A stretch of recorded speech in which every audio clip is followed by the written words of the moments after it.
الحمد لله الذي وحده والصلاة والسلام على من لا نبي بعد. أما بعد فأعوذ بالله من الشيطان الرجيم. بسم الله الرحمن الرحيم. نبی علیہ السلام د سیرت سلسله وار درس چې کله نبی علیہ السلام نه د خلکو داسې قسم سوالونه وکړل او نبی علیہ السلام د هغه هیڅ قسم جواب ورنکړ. وجه دا وه چې نبی علیه السلام الله تعالی دنیا ته صرف او صرف د دعوت دپاره رالیږلی او د دنیا د آبادولو دپاره نه و رالیږلی.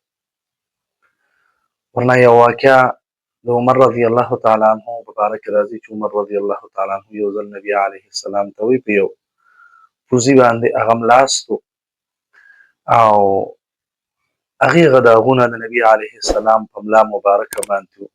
ورته ویې د الله رسوله وی روم شاه روم کیسر او کسرا هغې په اعلی بسترو باندې خوبونه کوي، ته ولې د خدای نه دا نه غواړې؟ نبي علیه السلام ورته وفرمیل چې عمره دنیا ته د دنیا د آبادولو دپاره نه یم راغلی بلکې د آخرت د دعوت دپاره راغلی یم، د دین د دعوت دپاره راغلی یم. نو نبي علیه السلام دې ځای کې وموښه دې خلکو ته چې دا جواب نه دی ورکړی چې چا ورته ووایي چېره د دې نه راته شام جوړ کړه، د دې نه راته عراق جوړ کړه چې دا کوم غرونه دي چې دا ختم شي، او داسې د دې نه راته په دې کې الله ته ووایه چې تا سره یو فرشته نازله کړي یا تا باندې الله تعالی د اسماني خزانو نه سونا چاندي او دا څیزونه درله درکړي. نبي علیه السلام خو چونکې د دې دپاره نه و راغلی. نو بیا چې کله نبي علیه السلام د دې دا خبره نه منله، بیا دې یو بله مشوره وکړله. مشوره هغه دا وه چې د قریشو کوم د مکې چې کوم قریشو دې یو دا فیصله وکړله چې یاره دا څومره وموښه مخکیني هغه اهل کتاب دي هغې ته د دې سړي په باره کې به لازمي علم وي، د دې چې کومه دعوه کوي د دې علم به هغې خلکو ته وي. نو د مکې نه دوه کسان هغه روان شولو. یو نضر بن حارث و چې دوی نبي علیه السلام ته ډېر زیات تکلیفونه رسول، او یو عبدالله بن ابي مغیط و عقبه بن ابي مغیط هغه چې د وموښه د نبي علیه السلام په مرۍ کې پړی اچولو نبي علیه السلام یې راښکلو چونکې ډېر زیات تکلیفونه نبي علیه السلام ته ورکړو. دې دواړو نو دې دواړه د مکې چې څومره وموښه قریشو هغې دې مقرر کړه چې تاسو لړ شئ، او چې کوم په مدینه منوره یعنې هغه وخت د هغې نوم یثرب و، په دغه ځای کې دا کوم خلک دي تاسو د هغې نه تپوس وکړئ چې دغسې یو سړی راغلی دی او هغې دعوه د پیغمبرۍ کوي چې زه د الله تعالی اخري پیغمبر یم، د دې په باره کې ترېنه معلومات وکړئ. نو چې کله دوی لاړلو او دوی هلته کې د هغې خلکو سره چې کوم د دغې اهل کتابو علماو هغې سره میلاو شولو او د نبي علیه السلام تمامې خبرې ورته واورولې چې یاره ما ته یو فرشته راسي د هغې نوم جبریل دی، په ما باندې کوم کلام نازلېږي هغه قرآن مجید دی، دا ټولې خبرې ورته واورولې. نو چې کله ورته دا خبرې واورولې نو هغې ورته ووی چې تاسو د ده نه د دریو څیزونو په باره کې تپوس وکړئ. اول ترېنه دا تپوس وکړئ چې د اصحاب کهف یعنې د غار والا کسان د هغې دا څوک دي، د هغې په باره کې تا ته څه علم شته؟ دویم چې کومو د مشرق او د مغرب، د مشرق نه واخلې تر مغربه پورې کوم سړي هغه بادشاهي کړی دی، ذوالقرنین یادوي، د هغه په باره کې. دریم د روح په باره کې. دا درې تپوسونه دا تاسو د ده نه وکړئ.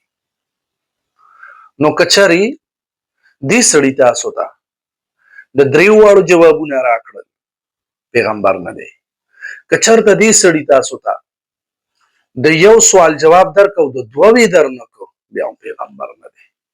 که چېرته دې سړي تاسو د دوه جوابونه راکړل او د یو جواب یې در نکو بیا پیغمبر دی. خو د کم سوال جواب به نه درکوي. د اصحاب کهف په باره کې انشاءالله هغه یو تفصیلي واقعه ده، بیا به انشاءالله که خدای مو کراوسته هغه به عموما انشاءالله تاسو سره نشر کوم. د هغې په باره کې به جواب درکوي. او بل د دې ذوالقرنین چې د مشرق نه واخلي تر مغربه پورې بادشاهت یې کړو، د ده به تاسو ته په دې په باره کې به تاسو ته اعلی احوال راکوي. د یو څیز په باره کې به دې تاسو ته اعلی احوال نه راکوي چې هغه څه دی، هغه روح دی. رالل دې ډېر زیات خوشحاله شو چې هغه ته به د دې څیزونو څه پته وي.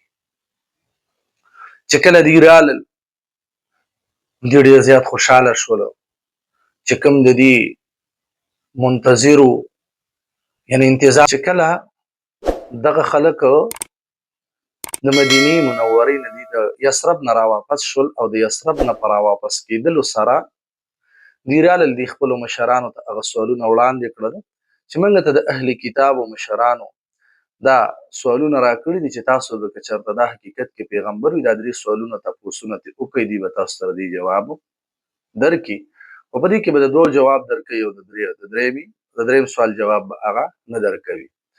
یو به د اصحاب کهف په باره کې یعنې د غار چې کوم کسان دي د هغې په باره کې تاسو تپوس وکړئ، د هغې په باره کې به دله جواب درکړي. دویم د ذوالقرنین په باره کې. دریم د روح په باره کې چې تاسو د ده نه کوم سوال وکړئ د هغې جواب به تاسو له نه درکوي. نو چې کله دا درې واړه خبرې دوی رالل او دوی خپلو مشرانو سره مشرانو ته هغه سوالونه وړاندې کړل، یاره دا درې سوالونه دي دا ترې نه کول پکار دي. نو د دې مشران هغه چې څومره عمره د قریشو هغه مشرانو چې کوم د قریشو د هغې خلکو یعنې چې هغه د هغې ایمان لا نه و راوړی د هغې هغه مشران هغې راجمع شول. چې کله د هغې هغه مشران راجمع شول نبي علیه السلام ته راغله چې موږ د نه یو درې سواله کوو د هغې جواب موږ ته راکړه. نبي علیه السلام نه درې واړه سوالونه وکړله.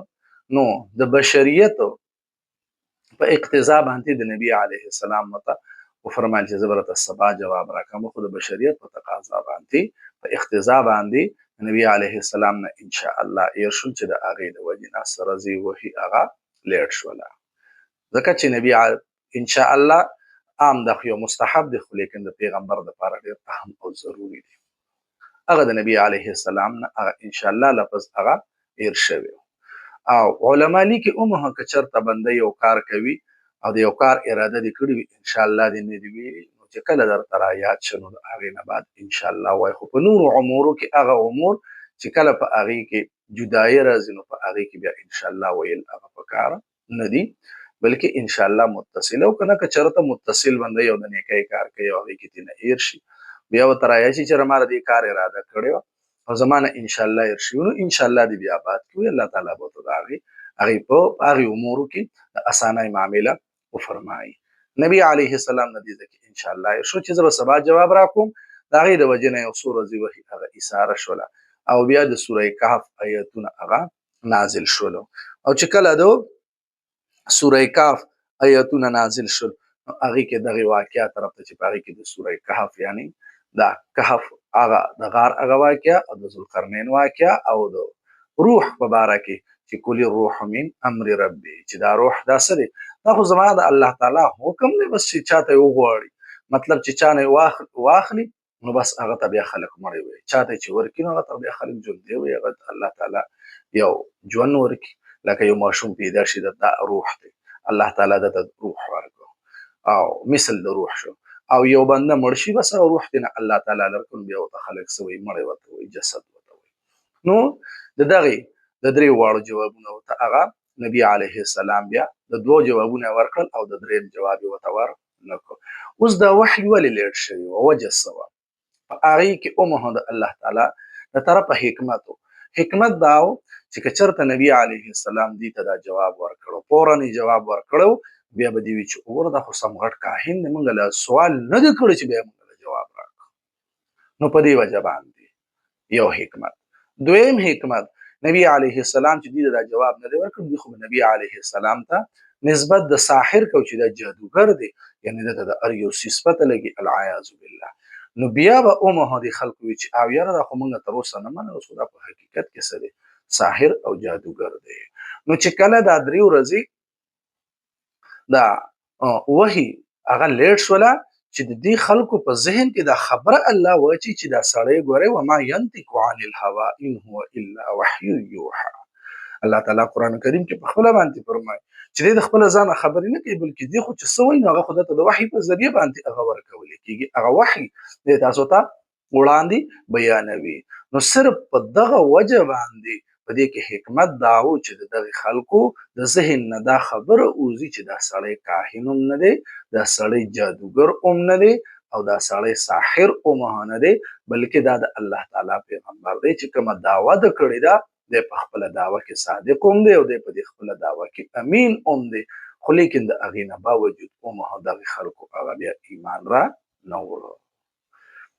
انشاءالله د دې نه وړاندې واقعه کې چې بیا د نبی علیه السلام د دغه خلکو سره او نبی علیه السلام ته دغه خلکو کوم تکلیفونه رسول دي د اسلام لپاره څومره تکلیفونه نبی علیه السلام برداشت کړي دي، صحابه برداشت کړي دي، ان شاء الله د هغه واقعیا پس منظر به بیانې.